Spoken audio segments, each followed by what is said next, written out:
Okay. Hello, everybody. My name is Alf Hornborg, and I want to begin by thanking Michelle and Signe and all the other organizers for inviting me. I am retired, so as I just said to Michelle, I'm happy every time somebody still wants to listen to what I have to say. Um, and I have about 30 minutes or a little bit more to talk about my approach to degrowth and why I have found degrowth the really only feasible perspective on the world at the moment. And I look forward to your objections or questions, whatever. After I've finished speaking, we're going to have at least half an hour, I think, for questions and answers. But I want to begin by telling you that I'm sitting about 6 hours from Copenhagen in the Swedish countryside. It's a beautiful summer day, and outside is my garden. I grow a lot of vegetables, and I feel a long way from central Copenhagen. Uh, and I wonder sometimes if this is the future we're looking at, with gardens in the countryside. Um, Maybe that's something for the question and answer period. I want to begin by going back about 50 years in time to 1972, 1973. This was the time when I myself started my studies at Lund University. And this was a time when people were extremely aware of how unsustainable the world was. It was a time, the early 70s was a time when several decades of uninterrupted growth and technological optimism and development optimism had sort of stagnated. I mean, after the Second World War, which ended in 1945, there was an unbroken period of expansion for the global north, that is, for Euro-American society. But then around 1971, 72, it was as if the balloon burst and everybody was worried about the world. There was an economic recession. We had the big oil crisis in 1973 when everybody realized that the affluence of Euro-American society was contingent on oil prices. This was an important lesson we could have learned, but somehow we shoved that lesson under the carpet and just continued expanding, growing, finding ways to rationalize those problems. But in the early 70s, we had a number of important books, for example, on the limits to growth. And I'm gonna share a screen with you to give you an example of that. Let's see here, if I get this right.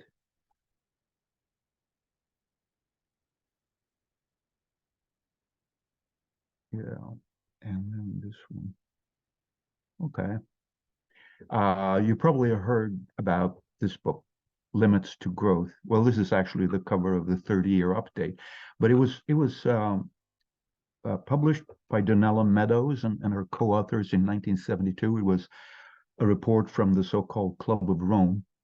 And it just goes to show that we were quite aware of the problems with growth half a century ago. This may seem amazing to some of you, but there was a lot of discussion, but there was also a lot of confusion about where the environment was going, why global inequalities were increasing. We didn't talk about sustainability at that time. We spoke mostly about development and environment issues. And I would argue that over this half century that has passed since then, there has been an intensive, almost frantic discussion about where global civilization is going. And I think we need to reconsider some of the basic concepts that were obvious to us at that time, but are not as obvious any longer. And in particular, I want to talk about the concept of technology, which to many people still today, most people still today, means a number of possibilities of becoming sustainable. I think we really need to rethink what technology is all about. So I'll just simply run through my basic perspective on technological development. I've argued for some years now that technological progress is not so much a development in time. This is the way we have traditionally looked at technological progress, but it is not so much a development in time as a social relation in global space. So we should look at technology not in terms of moving ahead, but in terms of the appropriation of resources, human time and natural resources from other parts of the world. And this is quite a paradigm shift in terms of how we think of technology. This image shows, the top image here shows the density of GDP. That is, in other words, how much money is being made per square kilometer in the world. And as you can see, the most money being made is in the United States, the European Union, and Japan, Far East, parts of China. You can see that there are cores and peripheries in the world. The world system framework has been important for me in understanding this distribution of money.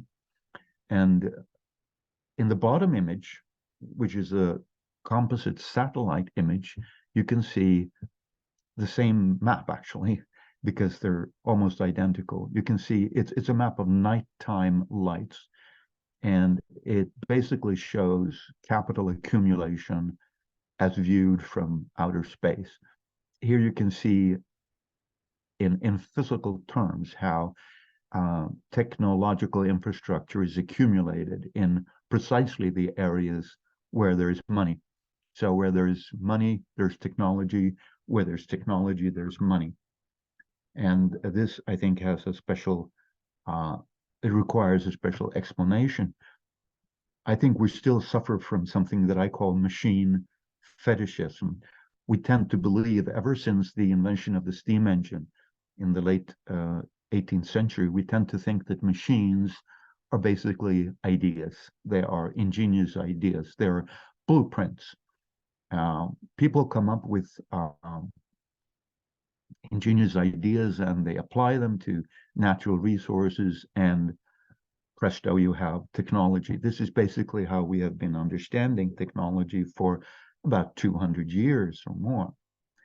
What I want to do is to widen our perspective, to extend the system boundaries of the Industrial Revolution, to actually grasp that what happened in Britain in the late 18th century and early 19th century was a product of global processes.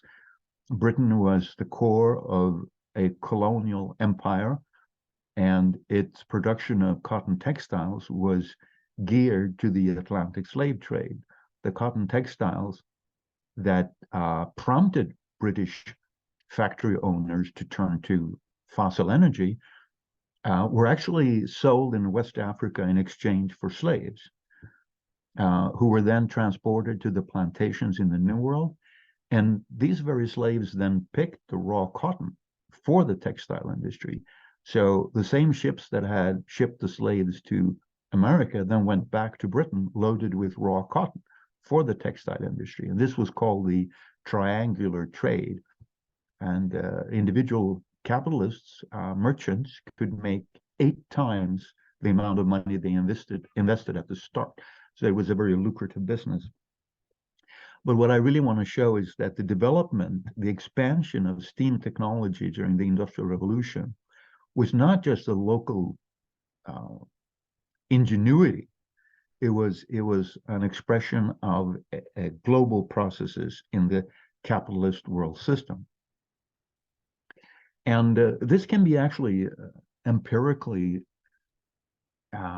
documented by looking at the trade of Great Britain around 1850. I chose the year 1850 because this was a year for which there are good data.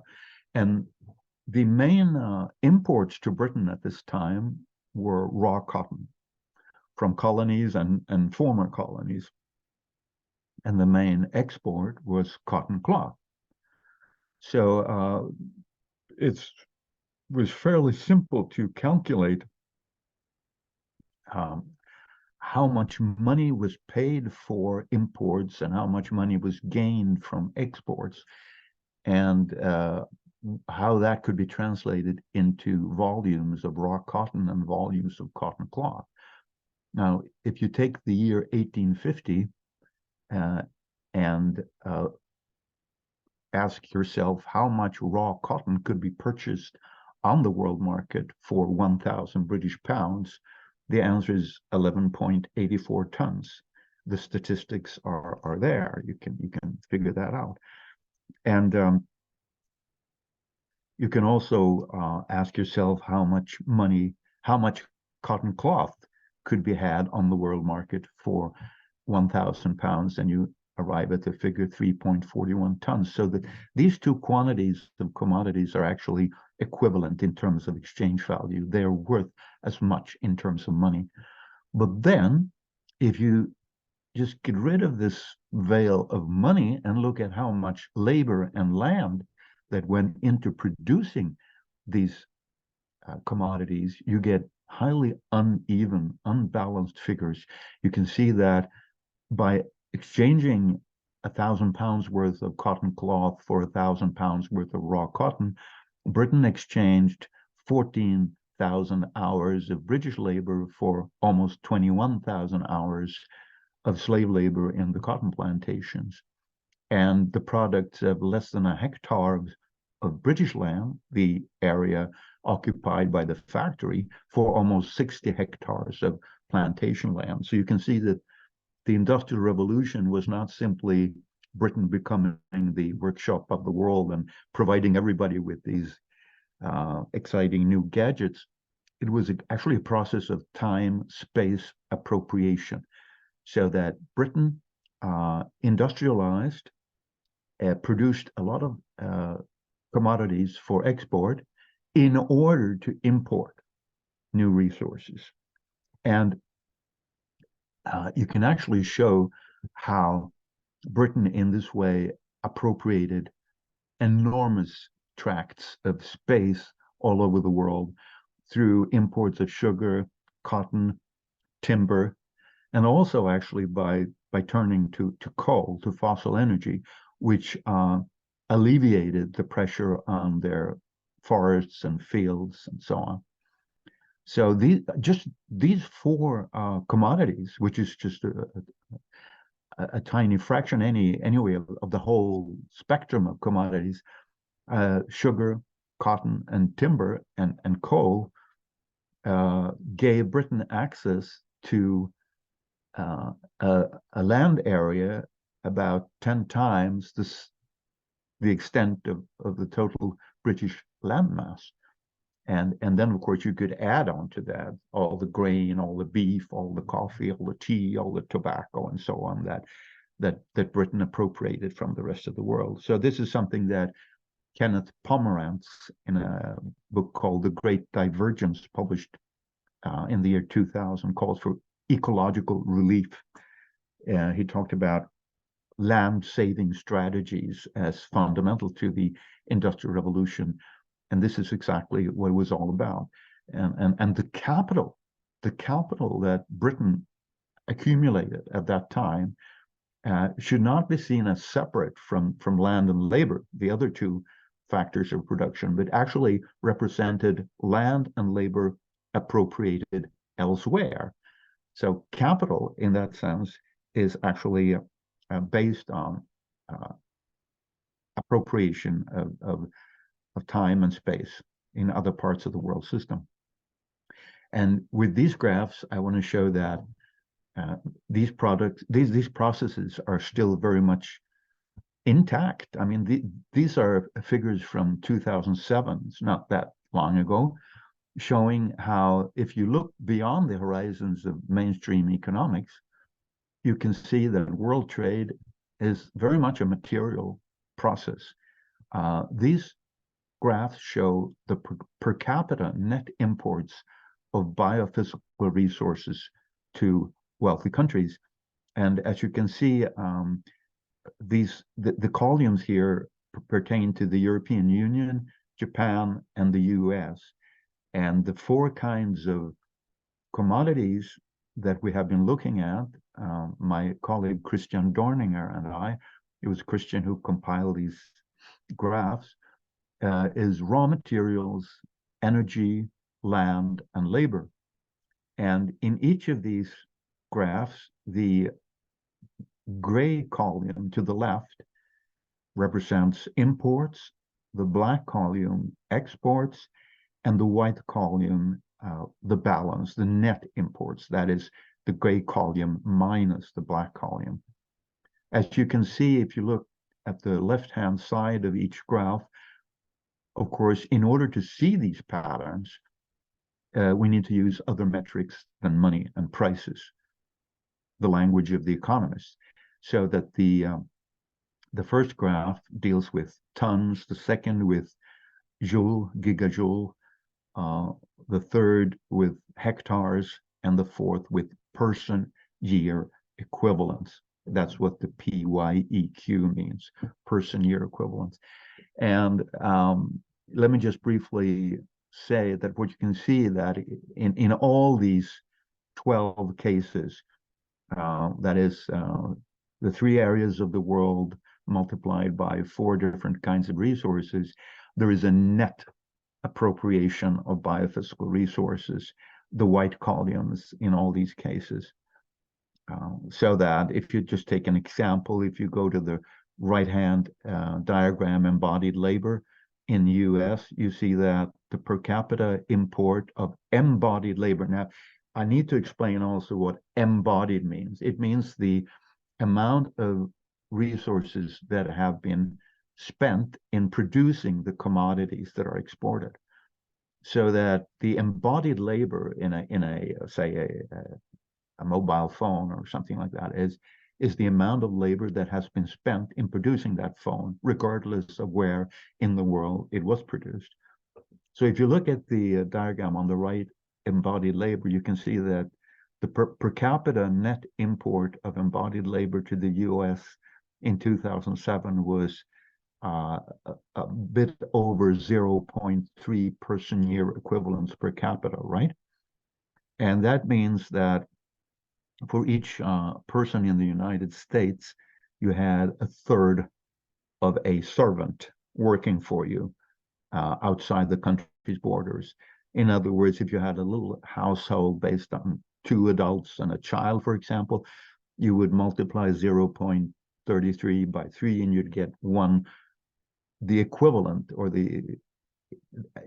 what would correspond to 1 full-time servant working for you outside the country.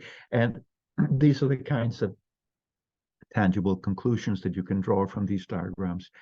And I won't spend more time talking about it, but I just want to argue that if you lift the veil of money, lift the veil that blinds economists to unequal exchange, you can see that underneath the price tags, you have material flows of materials, energy, land, and labor embodied in the commodities.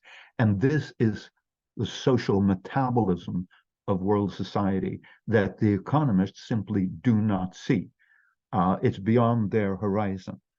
I bought a huge book called Economics by Paul Krugman and Robin Wells, and it has a 40-page index, but the concept of unequal exchange is not in the index.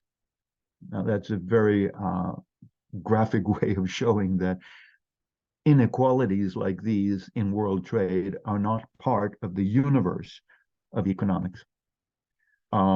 Another way of expressing this is to say that trade, if you have an advanced industrial society, simply has to be unequal because the global technomass, the industrial infrastructure of the world that we saw on those satellite images, will require higher inputs of high order matter energy than they dissipate or discharge.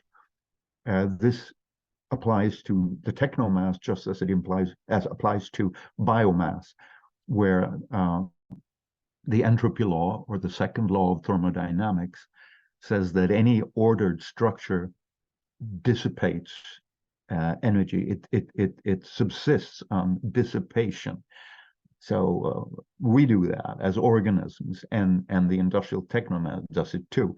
The difference is that in the case of the technomass, it's world market prices that regulates the proportion of these two arrows that you see, the imports of high order matter energy versus the exports of low order matter energy, or entropy. Okay, I realize that this is a complex argument compressed into a few seconds, but if you have any questions about it, let's get back to that. Now, many of us are on the left, and many of us find a lot of valuable perspectives in the work of Karl Marx.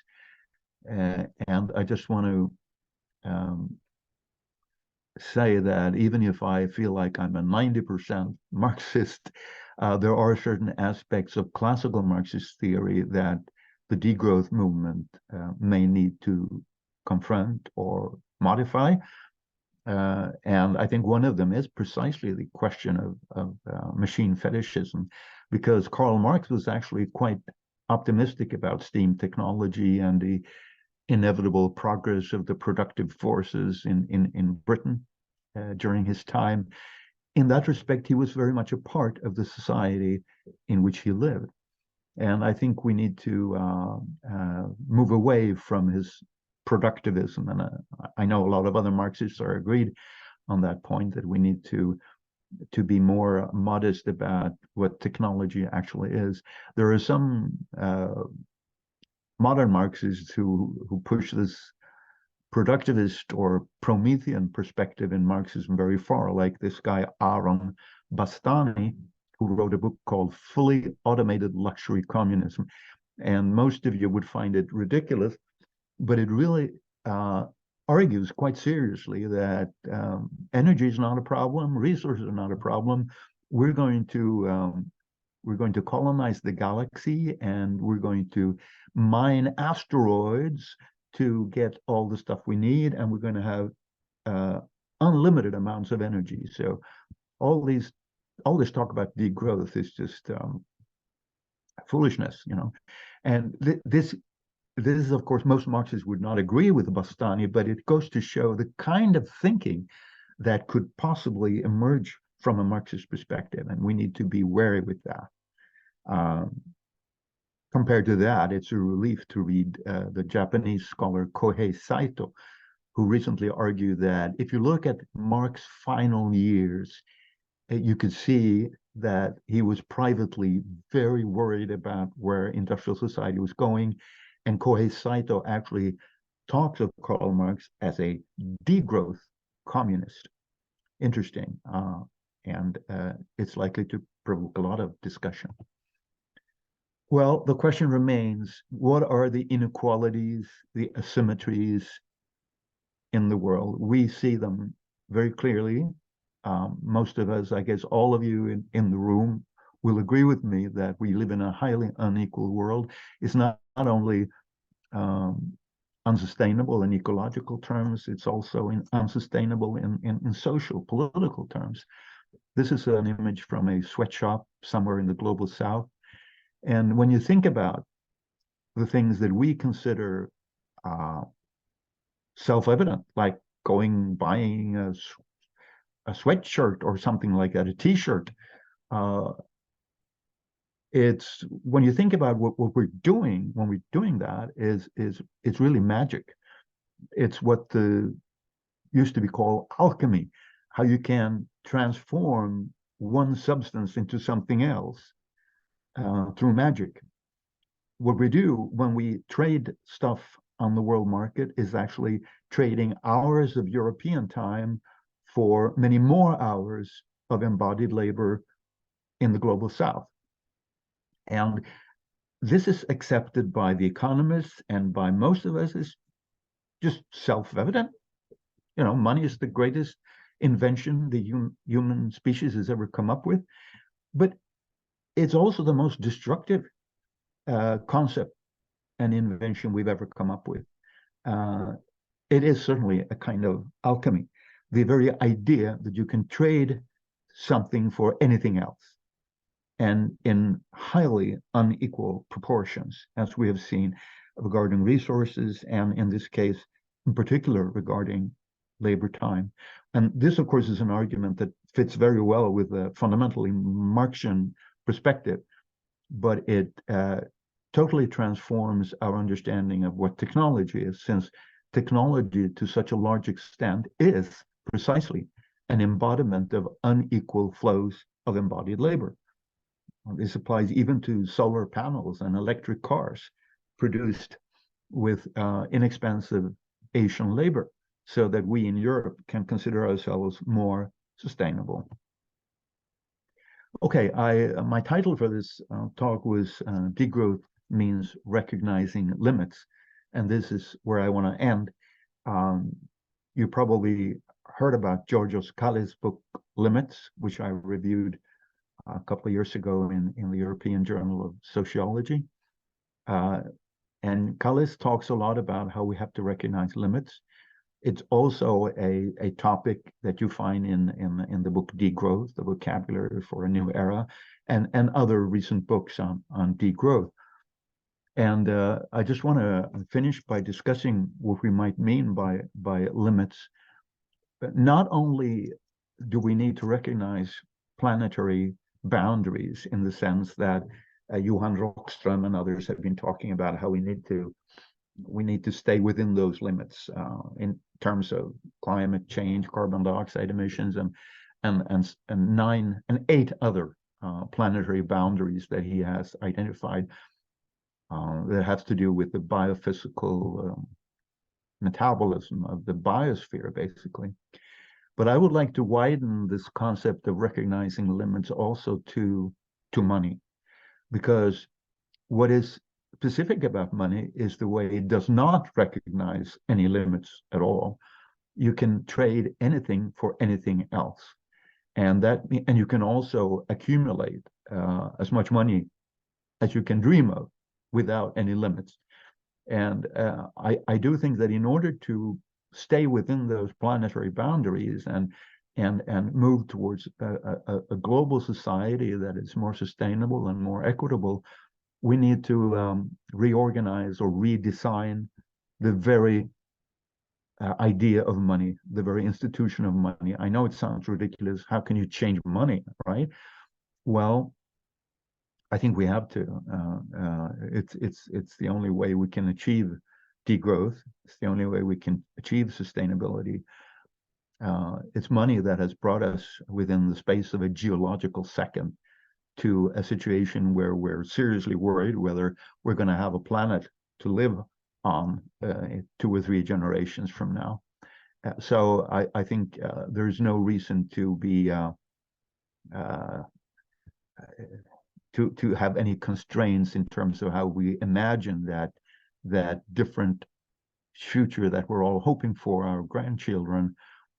And I think in order to domesticate the economy, in order to domesticate growth, we need to redesign money.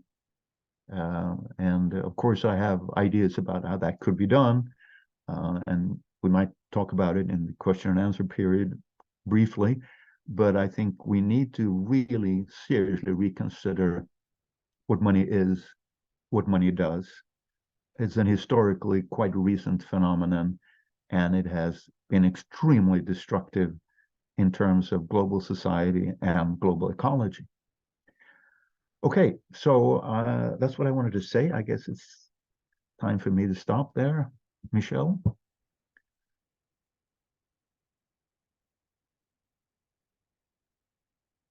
Thank you. I can see you applauding, but you're muted, so I can't hear you. Okay, thanks. So now you can hear me, right? Yes. Yes. So if you stop sharing the screen, we get your face back on the... Absolutely, yes. I forgot to do that. Stop share. There we are. Okay. Okay, and then I will try to make you a little bit bigger. Yeah.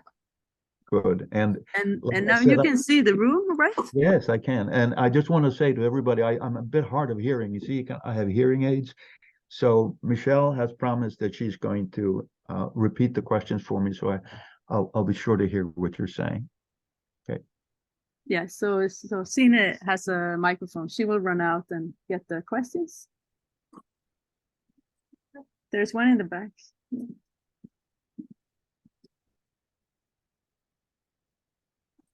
Hi, Alf. Can you hear me? I know you probably cannot see me, but thank you for this talk. I think it was a very nice kind of short story of all the topics that we have. And we're a bunch of people here descended from the Danish organization Positive Appelros, which is called Copenhagen. I'm sure you know it in Sweden. And I think some of us would like to hear expand a bit more on the monetary perspective and the solutions that we would use. Hørte du det? No, could you please repeat that? So she's from, there's a bunch of people here from Gode Penge, a positive money, or like a public money concept organization. And they would like you to expand on the monetary money aspects perspective. Yeah. Right.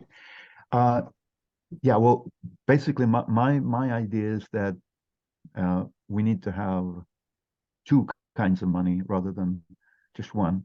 In each nation state, it will be possible to create a complementary currency that can only be used for purchasing goods and services that are produced within a certain geographical radius of the place of purchase, in order to increasingly localize social metabolism and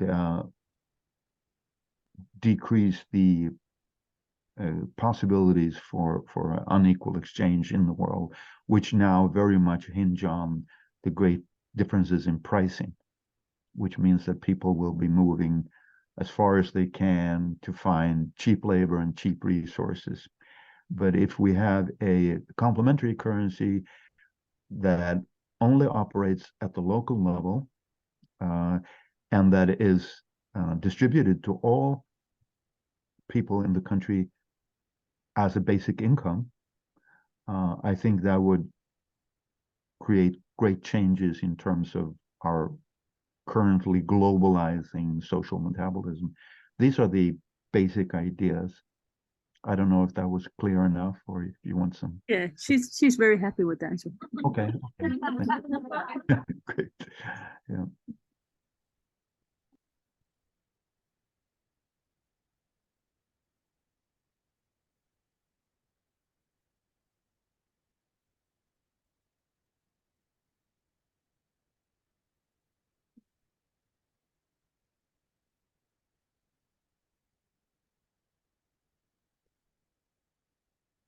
Hello, and thank you for a nice talk. It was very interesting. I would like to hear you expand about where you see the change would be coming from, and who or how you're going to implement the values of growth or new monetary system or all of the other things that you propose.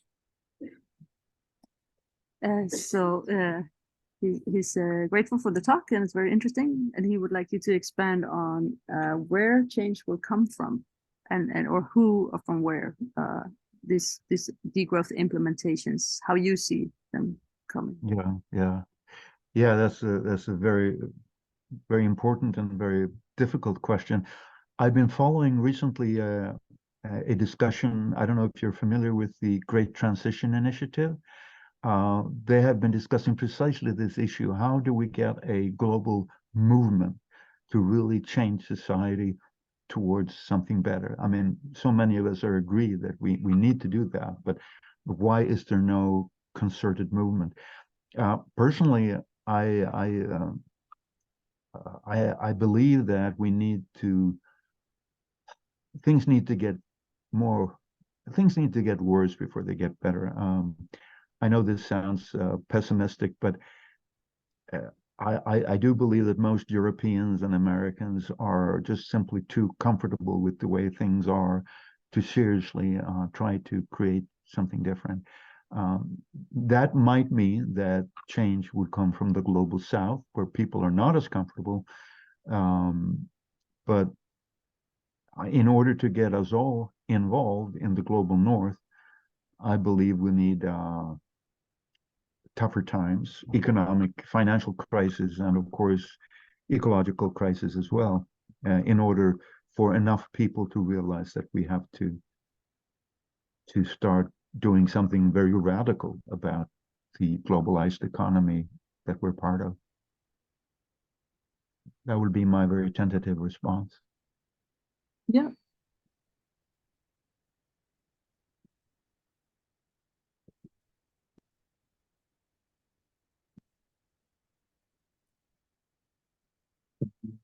Hi, my name is Matthias, and I have a question regarding what type of instruments that could be used to implement this complementary currency that you just mentioned. And I was wondering whether you think that cryptocurrency has a role to play in the adoption of a new type of currency. Or, yeah. Should I repeat? It was about cryptocurrencies, whether I... Yeah, and what kind of instruments that could start this transition towards, and if cryptocurrency has a place in that. Yeah, right. Well, actually, at the moment, I'm actually, although retired, I'm part of a project called, it's funded by the Swedish Research Council, Formas, called Special Purpose Money for Sustainability. And one of the things we have a lot of people in Brazil, Italy, Canada, Britain, and so on working on this, and we have our regular Zoom meetings. One thing we're very much agreed about is that cryptocurrencies like Bitcoin and so on are not part of the solution, because they are so enormously, they tend to be very energy intensive. They require a lot of energy and materials, and they have become a way of accumulating capital, simply making money. And I think digital currencies may very well be part of the solution, but then it has to be organized in a very different way than Bitcoin, for example.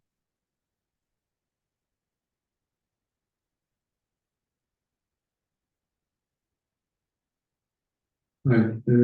So I know actually that complementary currencies are already used in humanitarian aids both in Africa and in the region. There are like some humanitarian organizations that use them, and they work very well. But I'm also curious, have you ever thought about the system where time is the new kind of value used instead of using some sort of other type of transaction, so you just go to the roots of the problem, so you use time instead of other kind of parameters to exchange goods. Michelle, could you please repeat that? I think I missed. Yeah, so that there is a lot of complementary currencies being used in human aid in Global South, different places. But he's curious if you've heard of that time is instead used as a currency, and like going straight to the problem instead of using a complementary currency, to then start using time as a currency. If you've heard of any examples of that. Well, yeah, the most famous example, of course, is the Ithaca dollars. Basically, it's Ithaca in New York State. They started, I think, in the 80s with a a complementary currency where 1 hour of human time was exchanged for another hour, regardless of what kind of work you did. And I think actually it's still ongoing. I think that's definitely one way of thinking. What you realize, though, is that there have been so many attempts to redesign local currencies, community currencies. There was recently an attempt to get an overview, and it concluded that there were about 3,000 different experiments with local currencies. So many different experiments have been made. The basic problem, I think, is that if you make a currency local in the sense that it is only used by local people, that does not put a spanner in the wheel of globalization. And the example of this that I usually bring up is the Bristol pound. The Bristol pound, it was part of the transition town movements, and it simply meant that a number of local retailers in Bristol were prepared to accept this special currency when people shopped there. But there was nothing to stop them from importing stuff from Japan or California to sell locally. So it basically only became a means of giving local retailers an advantage, but it didn't reorganize globalization in any way. So what we really need is a currency that restricts the reach of the money, most of the money that people use in their local in their daily metabolism, and that is not what these different local currency schemes have been doing. They have simply made it. They have encouraged local use of the money, but they have not encouraged a localization of exchange in the economy.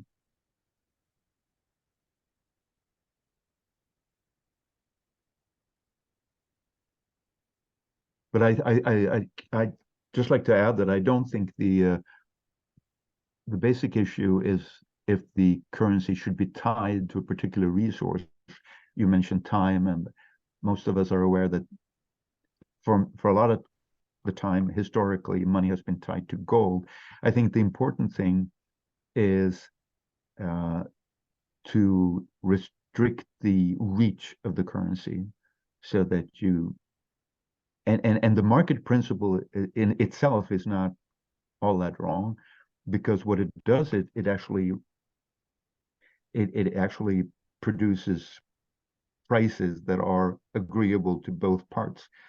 The difference, though, is that the market should be operating at a local level rather than a global level. It's at the global level that you get all these inequalities and asymmetries between the prices in different parts of the world. Nina, there's questions too.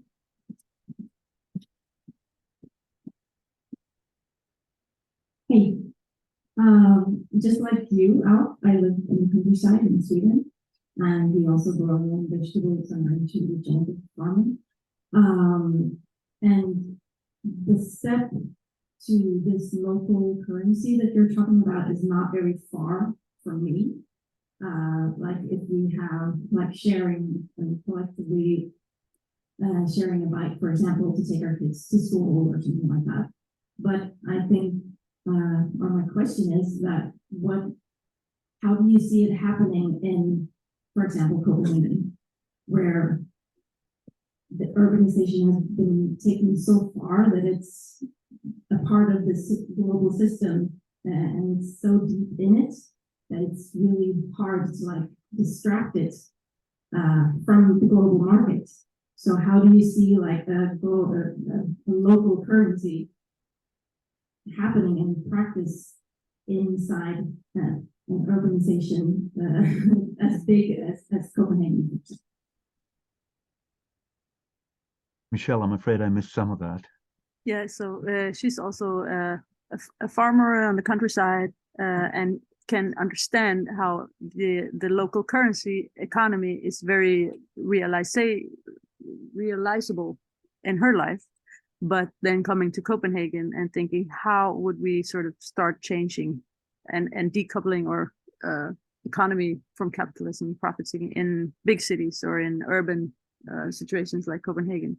Or how can how can local currencies or the changes take place? Or how do you see that the step seems to be so big between urban and yeah.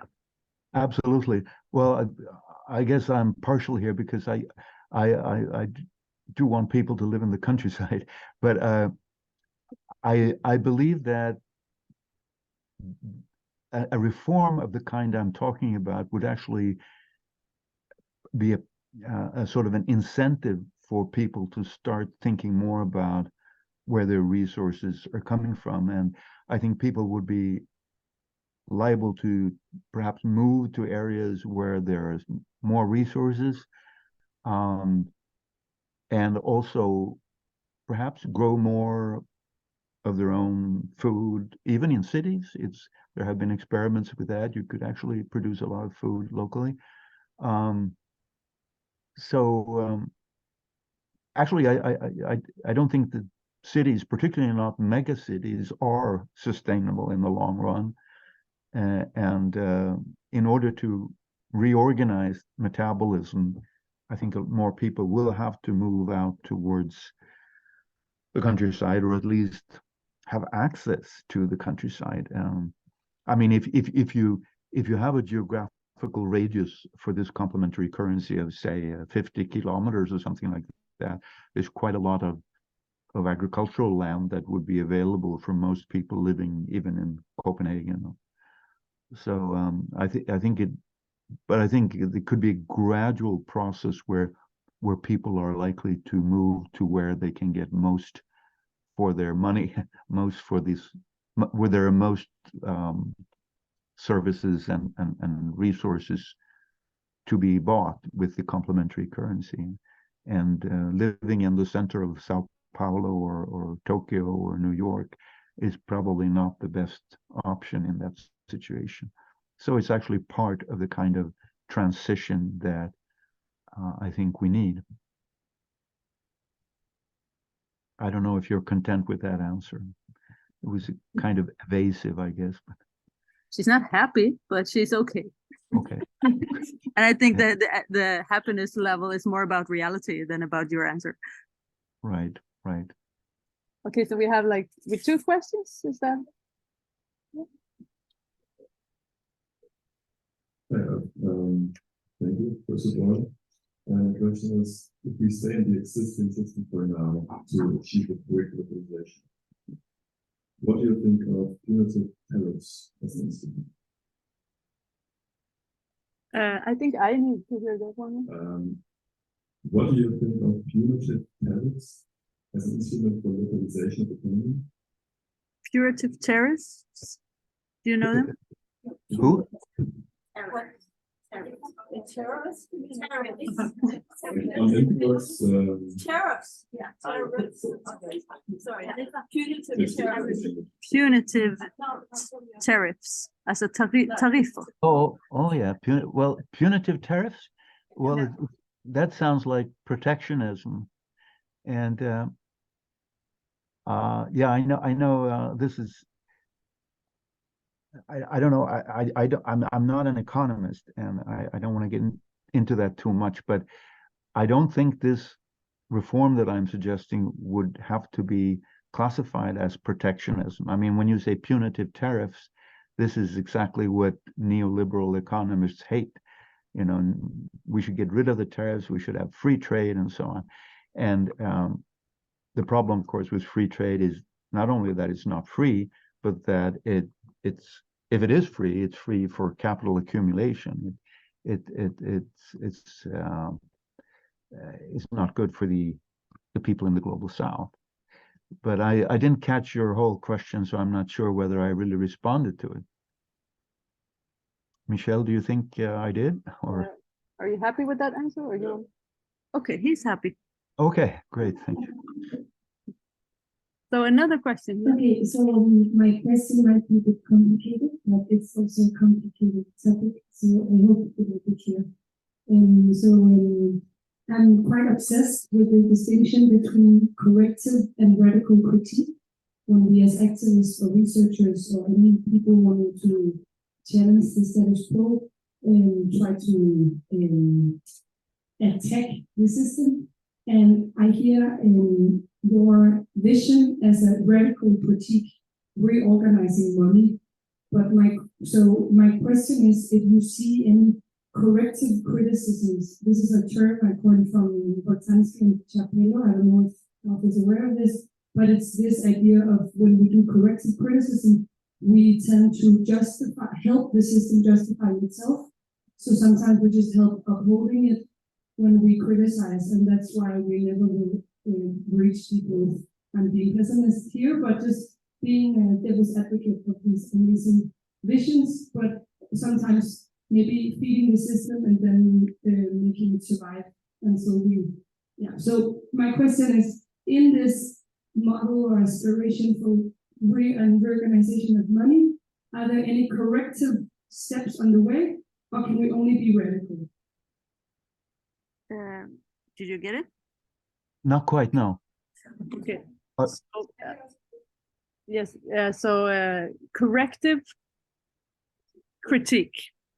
Corrective critique, which is a specific thing of I sense a kind of a Nietzsche thing, right? So to uphold the structure So, it's like if Alf can see any short-term solutions, this is maybe another way to say it, rather than the utopian radical system critical, which is organizing money. Okay. Where I guess it's like asking for Alf is arguing for a more socially equitable world, right? So, yeah. So the question is that is it only through radical visions or other corrective visions according to Alf, or is it only the radical? yeah, are you saying that the radical ones are only the long term? No. No. Okay. Maybe you should come up here and ask the question here. So so that I stop being the kind of intermediate person. Well, let me just say, she's coming here. okay, great, to yes, explain great. it. Because I appreciate that. That's great. Yeah. Speaking to the computer, right? Yeah. Okay, Hello. can you hear me? Hi. Yes, fine. Okay, so I'm referring to these concepts coined by Boltanski and Appelros. I don't know if you know them, but this corrective criticism and radical criticism. So basically, their theory is that as researchers or activists or anyone who's trying to attack the system, what we have been doing for decades is that we sometimes tend to, through corrective criticism, we tend to feed the system with systems of justification. This is their term. So like, let's say Mm-hmm. businesses have co-opted climate activist jargon to do greenwashing or Absolutely. CSR strategies and all of this. Yeah. So I hear your vision for a more credible world, like a more equal, just world, as a radical critique, like let's reorganize money. Yeah. So my question for you is, do you see any more corrective critical aspects, like not the radical one, but more corrective, small justifications, small changes to reach your vision, to reach your utopia? Or would anything that's not radical just uphold the status quo? Yeah, okay. Does it make sense, my question? Yes, I understand your question. Thank you. This is very important. I mean, how do the long-term visions for change, how do they relate to the small short-term changes that are advocated around us? And I agree that a lot of what mainstream economists and technologists are promoting is a kind of a greenwashing, and it mystifies the real radical changes we need to make. For example, when we're talking about a transition to renewable energy, but we're not talking about the fact that we need to cut down our energy expenditure by say 70 or 80%. So these are the dimensions of the thing. What I believe is that in terms of corrective critique, it would be useful for as many people in the in the world as possible, particularly those of us in the global north, to reduce their vulnerability, because paradoxically, I think we're the most vulnerable in the world for a global breakdown. There are fewer of us in the global north who know how to grow our own vegetables, and even fewer who have access to the soil. Whereas, for example, in South America, where I've been doing some of my work, it's much more common for people to have access to a little plot of land, even if there are enormous deficits there as well. But I think in terms of corrective change, I think to improve our personal self-sufficiency is one way of reducing our vulnerability, and also perhaps preparing for a major transition in which we localize social metabolism to much greater extent. But I think I catch your point about greenwashing and so on. We really need to be wary about the kinds of solutions to climate change and this and that we're offered all the time, because they very often tend to mystify and veil the real issues of inequality and sustainability. It was a difficult question, difficult to answer.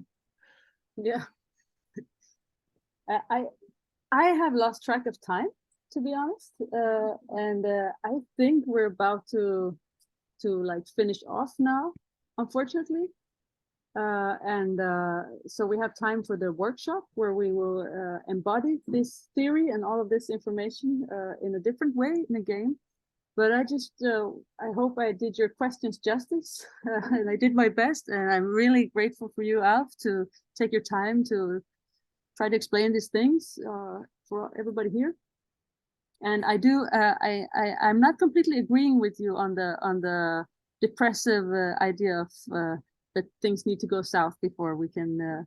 I think all of us sitting here today is actually a sign of the opposite of that. Yes.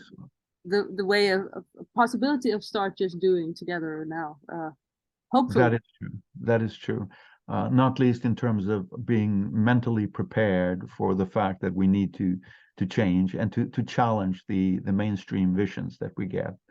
They're so misleading a lot of the time. Thank you, Michelle, for letting me be a part of this. Let's give Alf a hand, right? Okay.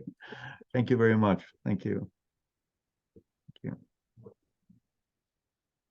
Okay. Bye-bye. Thank you. Vi hörs av. Ja. Tack ska du ha. Ja, det gör vi. Tack. Hej. Hej.